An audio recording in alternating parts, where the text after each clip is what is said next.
রান্নাবান্নার আরেকটা ব্লগে সবাইকে স্বাগত জানাই।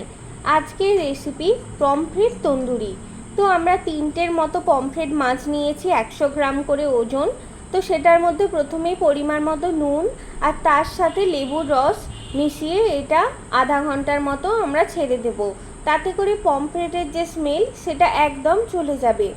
তারপরে আমরা একটা পাত্রের মধ্যে বাকি ইনগ্রিডিয়েন্ট দিয়ে আমরা ম্যারিনেশনের জন্য মশলাটা রেডি করতে থাকবো।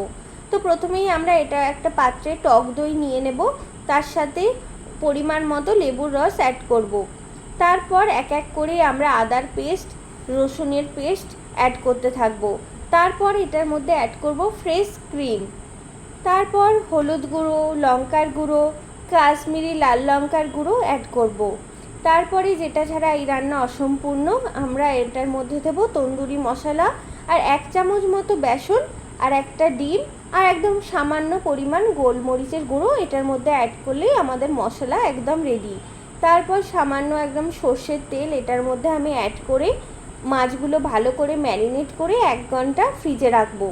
এরপরে ঝটপট অয়েল গরম করে তার সাথে অল্প বাটার অ্যাড করে মাছগুলো 10 মিনিট নাড়িয়ে চাড়িয়ে ভেজে নিলেই আমাদের পমফ্রেট তন্দুরি একদম রেডি।